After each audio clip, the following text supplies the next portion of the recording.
wabarakatuh. Perkenalkan, nama saya Yayatul Muawana dengan NIM 742012300046. Di sini saya akan memaparkan materi mengenai pengertian dan arti sudut pandang hukum dagang dan contoh kasusnya. Untuk memenuhi salah satu tugas mata kuliah hukum dagang dengan dosen pengampu Bapak Muhammad Yusar SHMH. Yang pertama adalah latar belakang munculnya hukum dagang. Dalam sejarah hukum Romawi, hubungan antar warga diatur dalam Corpus Juris Civilis, yaitu hasil karya perundang-undangan yang diperkasai oleh Kaisar Yustianus. Peraturan perundang-undangan ini mengatur hubungan keperdataan antar warga. Sementara itu, arus perpindahan penduduk, khususnya muslimin pedagang, dari satu tempat ke tempat lainnya sangat cepat. Nah, ketentuan dalam Corpus Juris Civil ini dirasakan tidak memadai lagi untuk mengatur hubungan dagang, baik antar sesama penduduk, asli maupun kaum pendatang. Nah, inilah yang dijadikan dasar hukum manusia dan penduduk sekitar dalam melakukan transaksi bisnis. Pada permulaan abad ke-19, Prancis dan Amerika guna melakukan kodifikasi, baik di bidang hukum perdata atau kode sivil maupun hukum dagang atau kode de commerce. Jika ditilik secara seksama, kedua kodifikasi tersebut tampaknya pengkodifikasian yang dilakukan oleh Prancis tidak jauh berbeda dengan kebiasaan yang berlaku di kalangan para pedagang.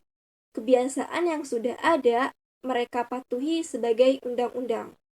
Kodifikasi hukum perdata dan hukum dagang Prancis tidak jauh berbeda dengan kodifikasi di Belanda, yaitu hukum perdata dan hukum dagang.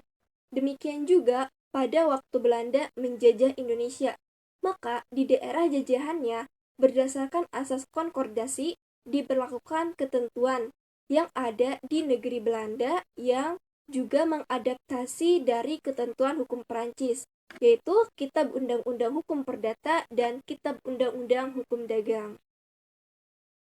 Istilah hukum dagang berasal dari kata hukum dan dagang. Definisi hukum itu sendiri, masing-masing sarjana hukum mempunyai pendapat yang berbeda-beda. Bahkan, Appledorn dalam bukunya yang berjudul In Leading That the Study van het Nederlands Recht atau pengantar ilmu hukum menyebutkan bahwa menurut Immanuel Kant tidak mungkin memberi definisi tentang hukum karena hukum itu terlampau luas sekali meliputi segalanya dalam hidup bermasyarakat.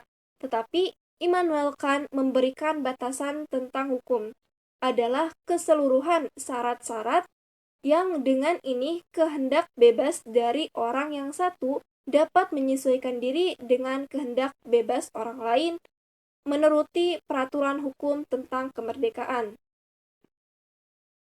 Sedangkan istilah dagang secara harfiah dapat berarti perniagaan jual beli. Dalam bahasa Belanda, kata dagang dikenal dengan istilah handel yang artinya perniagaan, perdagangan. Sedangkan dalam bahasa Inggris, untuk dagang sendiri dikenal beberapa istilah, yaitu trade, business, and commerce. Selanjutnya adalah pengertian hukum dagang. Apa yang dimaksud dengan hukum dagang? Untuk menjawab pertanyaan ini, kiranya kita perlu diperhatikan sistematika Kitab Undang-Undang Hukum Dagang. Kitab Undang-Undang Hukum Dagang ini dibagi dalam dua buku, yaitu buku pertama tentang dagang pada umumnya dan buku kedua tentang hak dan kewajiban yang terbit dari pelayaran. Nah, jika dicermati secara seksama, dalam Kitab Undang-Undang Hukum Dagang tidak ada definisi apa yang dimaksud dengan hukum dagang. Mungkin pembentuk hukum undang-undang beranggapan rumusan atau definisi hukum dagang diserahkan kepada pendapat atau doktrin dari para sarjana. Untuk memahami makna hukum dagang, berikut dikutip rumusan hukum dagang yang dikemukakan oleh para sarjana, yaitu yang pertama, hukum dagang adalah hukum yang mengatur soal-soal perdagangan, yaitu soal-soal yang timbul karena tingkah laku manusia dalam perdagangan. Yang kedua, hukum dagang adalah bagian dari hukum perdata pada umumnya, yakni yang mengatur masalah perjanjian dan perikatan-perikatan yang diatur dalam buku 3 KUH Per.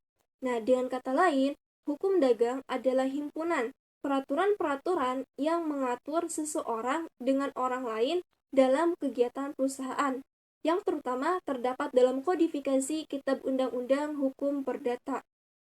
Hukum dagang dapat pula dirumuskan sebagai serangkaian kaidah yang mengatur tentang dunia usaha atau bisnis dalam lalu lintas perdagangan.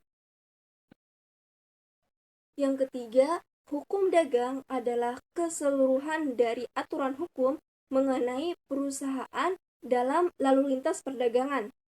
Nah, sejauh mana diatur dalam Kitab Undang-Undang Dagang dan beberapa undang-undang tambahan. Yang keempat, hukum dagang adalah hukum perikatan yang timbul khusus dari lapangan perusahaan. Dari pengertian hukum dagang sebagaimana yang dikemukakan oleh para sarjana tersebut, maka dikemukakan secara sederhana rumusan hukum dagang. Jadi hukum dagang adalah serangkaian norma yang timbul khusus dalam dunia usaha atau kegiatan perusahaan. Nah, norma tersebut dapat bersumber pada aturan hukum yang sudah dikodifikasikan, yaitu Kitab Undang-Undang Hukum Perdata dan Kitab Undang-Undang Hukum Dagang maupun di luar kodifikasi. Selanjutnya adalah sudut pandang hukum dagang. Nah, hukum dagang adalah seperangkat aturan yang mengatur hubungan hukum dalam dunia bisnis. Sudut pandang hukum dagang berarti melihat suatu peristiwa atau masalah dari perspektif aturan-aturan yang berlaku dalam kegiatan perdagangan. Mengapa penting melihat dari sudut pandang hukum dagang? Nah, yang pertama adalah kepastian hukum. Memberikan kepastian hukum dalam transaksi bisnis. Yang kedua adalah penyelesaian sengketa. Menjadi dasar untuk menyelesaikan sengketa yang timbul dalam dunia bisnis.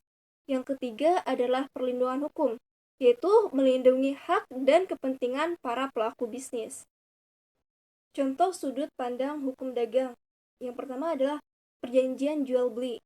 Nah, jika Anda membeli sebuah produk, perjanjian jual beli yang Anda tanda tangani merupakan perjanjian yang diatur dalam hukum dagang.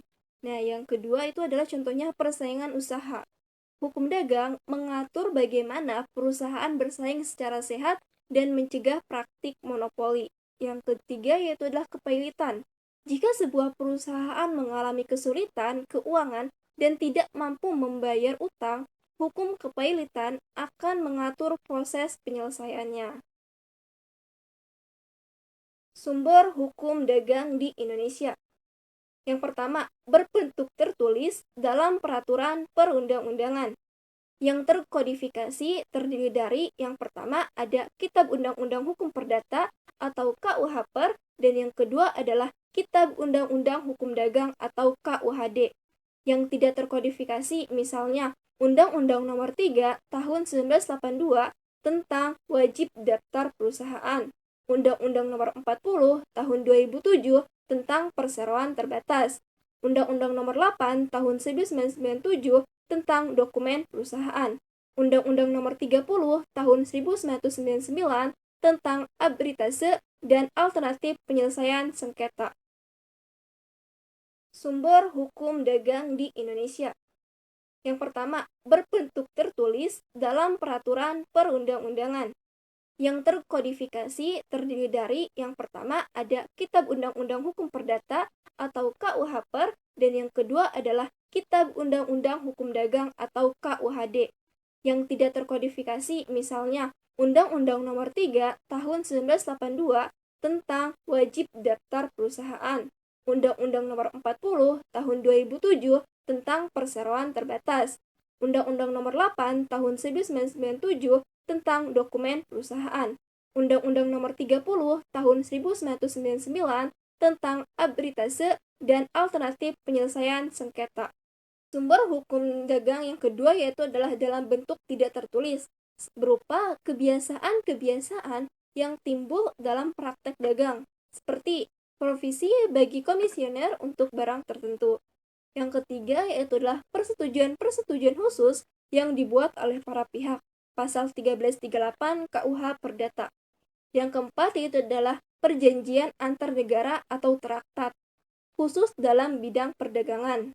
Yang kelima adalah jurisprudensi, yaitu keputusan hakim terdahulu yang telah mempunyai kekuatan hukum tetap dan dijadikan dasar bagi keputusan hakim lain mengenai masalah yang sama, yaitu khusus untuk masalah perdagangan.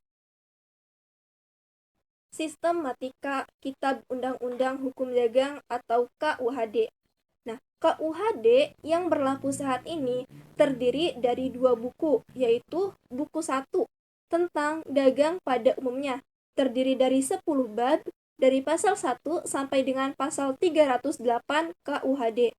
Buku 2 tentang hak dan kewajiban yang ditimbulkan pelayaran, terdiri dari 13 bab dari pasal 309 sampai dengan pasal 754 KUHD bab 8 dihapuskan. Selanjutnya adalah contoh kasus hukum dagang. Contoh kasusnya itu adalah sengketa jual beli barang. Situasinya seperti ini. Budi membeli sebuah televisi dari toko elektronik Sinar Abadi seharga 5 juta. Setelah membayar dan membawa pulang, Budi menemukan bahwa televisi tersebut tidak berfungsi dengan baik.